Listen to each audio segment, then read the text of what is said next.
রাজনৈতিক দলগুলোকে দলীয় সংকীর্ণতা ও হিংসার রাজনীতি থেকে বেরিয়ে এসে গঠনমূলক রাজনীতি করার আহ্বান জানিয়ে সংসদে বিরোধী দলীয় নেতা ও জামাত ইসলামের আমির ডক্টর শফিকুর রহমান বলেছেন, দায়িত্বশীল বিরোধী দল হিসেবে দেশ গঠনে সরকারকে সর্বাত্মক সহযোগিতা করতে আগ্রহী জামাত।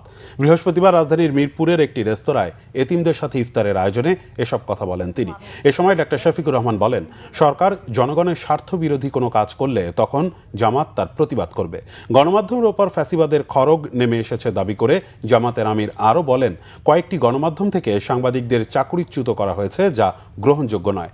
এ ঘটনা স্বাধীন ও মুক্ত গণমাধ্যম নিশ্চিতের অন্তরায় বলে মনে করে জামাত। তিনি বলেন, দেশে এমন সংস্কৃতি গড়ে তোলা হবে যেখানে এতিমদের মধ্য থেকে একসময় কেউ হয়তো প্রধানমন্ত্রী হবে। ফ্যাসিবাদী শক্তি আবারও দেশকে অস্থিতিশীল করতে ষড়যন্ত্র করছে বলেও মন্তব্য করেন তিনি। হিংসা হানাহানির দলীয় সংকীর্ণতার রাজনীতির গণ্ডি থেকে আমরা বের হয়ে আসি।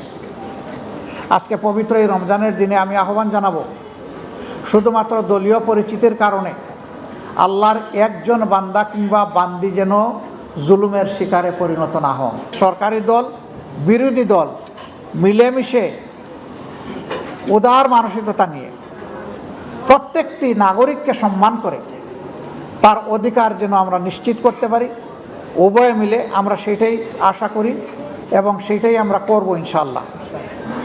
কিন্তু আমরা একা চাইলেও সব হবে না, প্রধান দায়িত্বটা হবে সরকারি দলের। আমাদের পক্ষ থেকে আগেও বলেছি, আরেকবার আজকে এই প্রথম রমজানের দিন আমরা বললাম,